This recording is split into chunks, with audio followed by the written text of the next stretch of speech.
Келе сабак. Саламатсыңарбы 3 класстын окуучулары. Бүгүнкү мекен таануу сабагында силер менен экран аркылуу көрүшкөндүгүмө абдан кубанычтамын. Балдар, маанайыңар кандай? Эртең менен эрте туруп, ден соолугуңарга кам көрүп, ата-энеңерге жардам берип, окууга да жетишип жатасыңарбы? Азаматсыңар балдар. Андемесе, мекен таануу китебиңерди алып, калемсап дептериңерди камдап, кунт коюп аралыктан өтүп жаткан сабагыбызга көңүлүбүздү бурабыз. Жер жүзүнө жайылып, толуп чыккан аккан суу, 7 кабат жер астын жарып чыккан аккан суу. Жер аламдын баарысын багып чыккан аккан суу, 6 кабат жер астын жарып чыккан аккан суу. Адам менен обону багып чыккан аккан суу, ала тоонун боорунан жарып чыккан аккан суу. Алтын канат жез куйрук, балык чыккан аккан суу, кара тоонун койнунан агып чыккан аккан суу. Күмүш канат жер куйрук, балык чыккан аккан суу, кара жердин астынан жылып чыккан аккан суу. Кайда барып токторун билип чыккан аккан суу, ак кыянын боорунан агып чыккан аккан суу. Өмүр отун тутантып, жагып чыккан аккан суу. Жеңи жок атабыздын аккан суу жөнүндө айтылган ыр-саптарындай суу өмүрдүн булагы. Суусуз жашоо жок. Демек балдар, бүгүнкү өтө турган темабыз абасы таза, асман тиреген бийик-бийик тоолорго бай күнөстүү Кыргызстаныбыздын көлмөлөрү жөнүндө кененирээк таанышабыз. Бүгүн сабакта Кыргызстандын көлмөлөрү, дарыялары, саздары жөнүндө кененирээк таанышабыз. Жергебиздеги суулардын адамдарга, жан-жаныбарларга тийгизген таасири жана суунун ролу жөнүндө билебиз. Өз мекенибизди сүйүүгө, аны көздүн карегиндей сактай билүүгө тарбияланасыңар. Көл — бул жер бетиндеги чуңкурдуктарга суу толуп пайда болгон көлмөлөр. Көлмөлөр табигый көлмөлөр жана жасалма көлмөлөр болуп экиге бөлүнөт. Табигый көлмөлөр — булар өзөндөр, көлдөр, саздар, булактар. Аларды жаратылыш түзгөн. Жасалма көлмөлөр — булар кол менен түзүлгөн көлмөлөр, каналдар, суу сактагычтар. Аны адамдар түзгөн. Биздин өлкө сууга бай. Минералдуу булактар көп болгондуктан Кыргызстан күч-кубат берүүчү суулардын өлкөсү деп аталат. Тоо чокуларын мөңгүлөр каптап, алар буура кандап аккан көптөгөн суулардын башаты болот. Түштүк эңилчек мөңүсү, Борбордук Теңир тоодогу тоо арасындагы өрөөн тибиндеги мөңгү. Кан Теңир тоо тоомунда жайгашкан. Теңир тоодогу эң чоң мөңгү түштүк эңилчек мөңгүсү болуп эсептелинет балдар.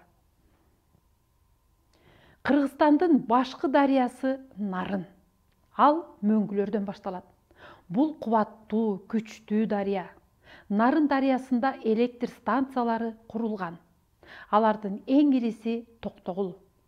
Кыргыз эл акыны Ниныкан Жүндүбаева Нарыным деген ырында минтип жазган. Тоо суусунан топтолушкан нарыным, оттой жалт-жулт чагылышкан агымың, тоо күнүнүн чыгын чылап койгондой, жан сергиткен жыты сонун шарыңын. Балдар, өзүңөр көрүп тургандай, ар бир дарыянын башаты бар. Башат — бул дарыянын башталышы. Суу көлгө, деңизге жана башка дарыяга куйган жер суунун чаты деп аталат. Суу аккан сай — бул нук. Суунун оң жана сол жээги болот. Эгерде суу аккан жакты карасаң, анда оң жагы оң жээк, ал эми сол жагы сол жээк болот. Кыргызстанда көлдөр көп. Суу балансы боюнча экиге бөлүнөт. Агып чыкма көл жана Туюк көл болуп айырмаланат. Агып чыкма көл бул суу куюп жана андан агып чыккан көл. Мындай көлдөрдүн суусу тузсуз болот. Ал эми туюк көлгө суулар куят. Бирок андан суу агып чыкпайт. Мындай көлдөрдүн суусу туздуу болот. Көргөндүн көөнүн буруучу, ысык көл көлдүн сулуусу. Көз салсаң көктө булуттун, көл жакта жатат бир учу. Бир күндө миң сан кубулуп, толкуну тоого урунуп, тыңшасаң укмуш музыка, тынымсыз турат угулуп. Бир гана ысык көлдө бар ушундай кооз сулуулук. Артылып тоонун кырына, айкашып күндүн нуруна, көл суусун ичкен булуттар көк мөңгү жакка жылууда. Таланттуу акын Жалил Садыковдун ысык көл жөнүндөгү ырында көлдүн сулуулугун, анын кереметин көрсөтө билген.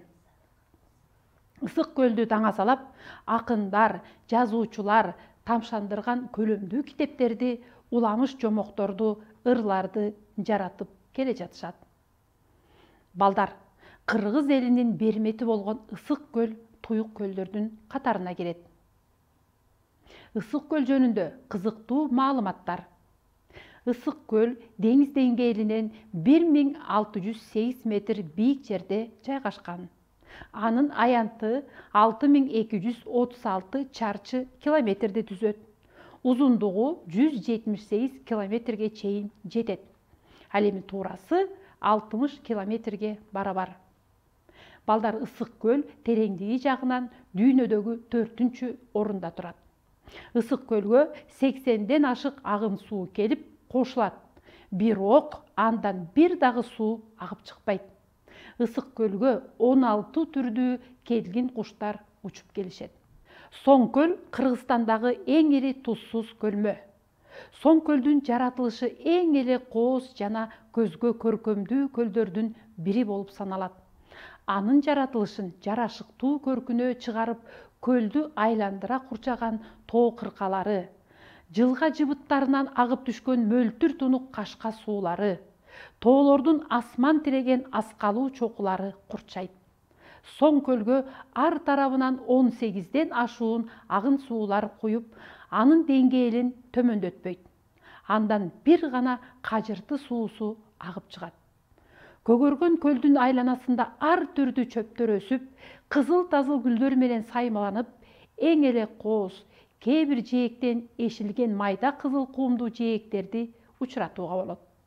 Ошондой эле көлдүн жээгиндеги тоо боорлору бетегелүү тоо чөптөрдү жамынып, 4 түлүк малдын берекелүү мекени.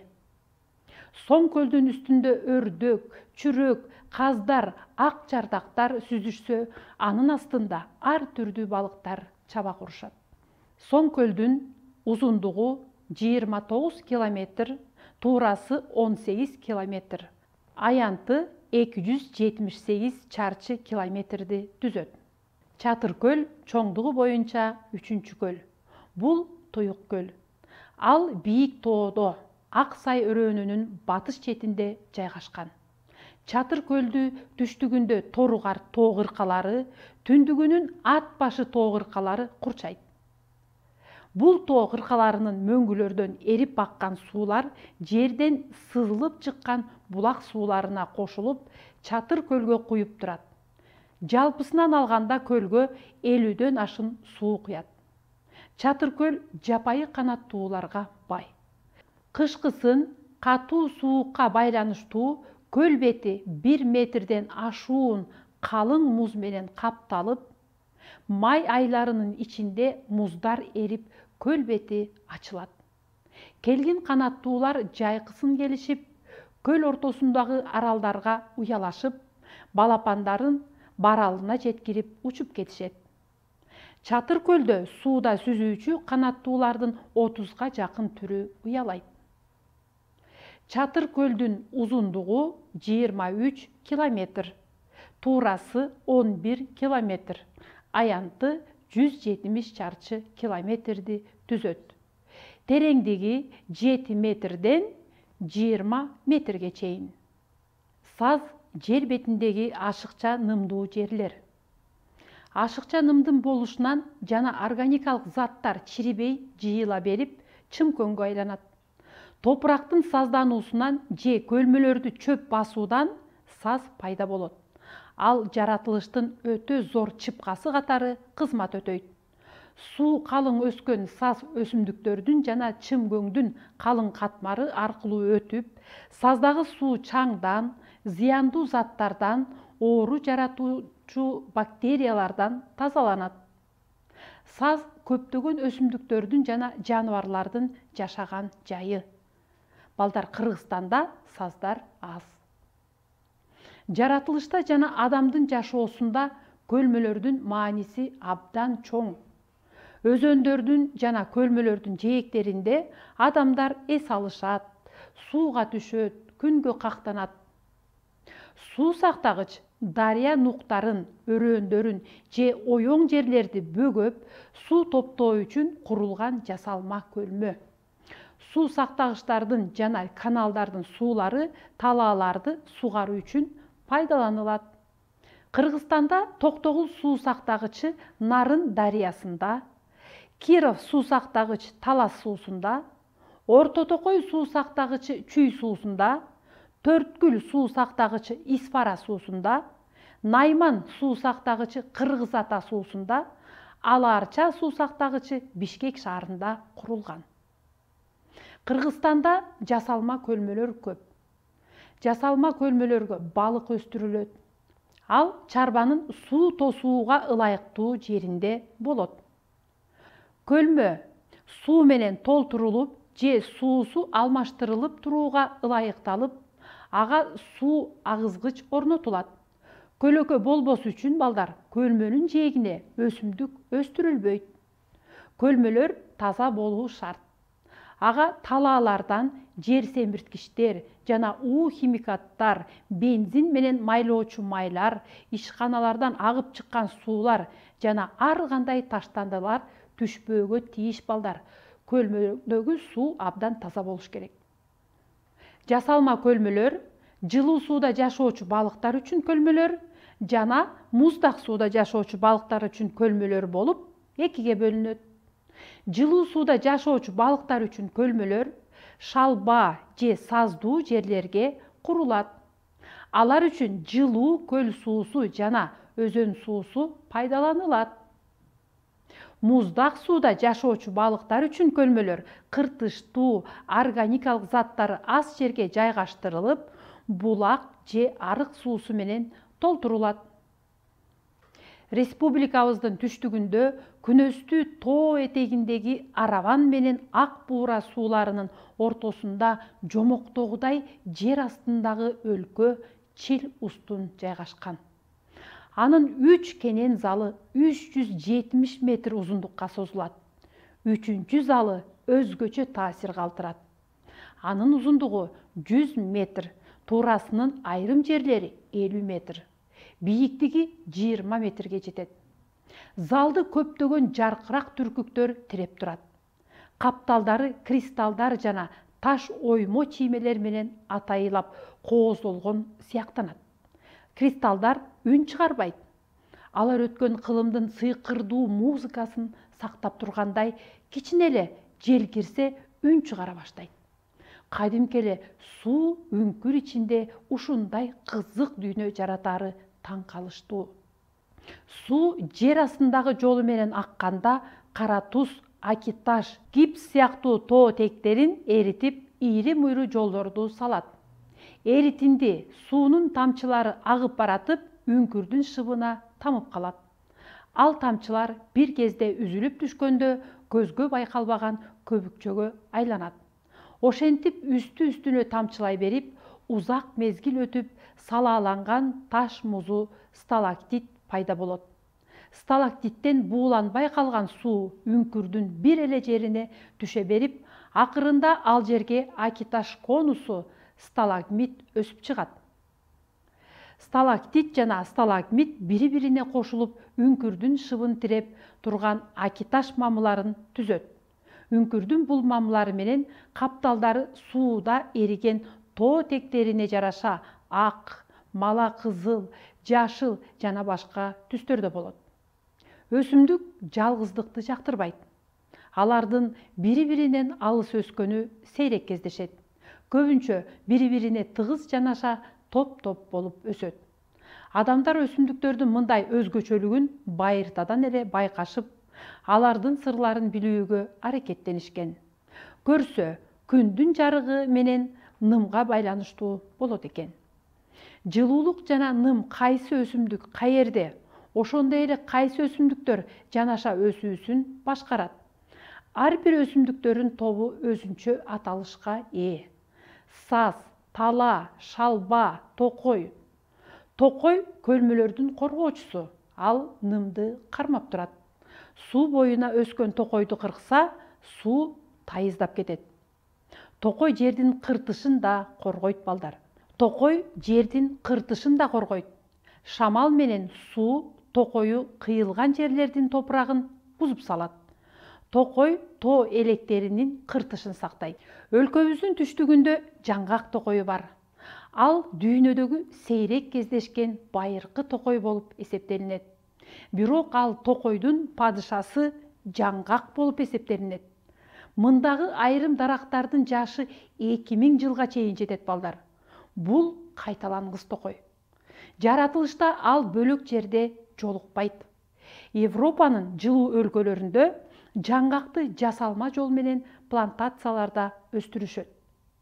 Адамдар жаратылыштын кымбат белегин барктоого жана сактоого милдеттүү. Токойго акыр чекир, айнектин сыныктарын, консерва банкаларын таштоого болбойт. Өтө зарыл болбосо токойдо от жагууга дагы тыюу салынат. Арсланбап жаңгак токойунда жаңгактан башка дагы мөмө жемиштер өсөт. Мисалы, жапайы алма, алмурут, кара өрүк, чие, мисте жана башкалар. Балдар, бүгүн сабакта Кыргызстандын мөңгүлөрүнөн башталган Башкы Нарын дарыясы жөнүндө маалымат алдык. Кыргызстандагы табигый көлмөлөр жөнүндө кененирээк маалымат алдыңар. Алар баарыбызга таанымал болгон Ысык көл, Соң көл, Чатыр көл. Жасалма көлмөлөр адамдар тарабынан жасалып, балыктарды бакканга пайдаланаарын билдиңер. Саз жаратылыштын өтө зор чыпкасы катары кызмат өтөөрүн жана ошондой эле көптөгөн өсүмдүктөрдүн жана жаныбарлардын жашаган жайы экенин билдик. Мекенибиздеги суу сактагычтардын жана каналдардын суулары талааларды сугаруу үчүн пайдалана тургандыгын билдик.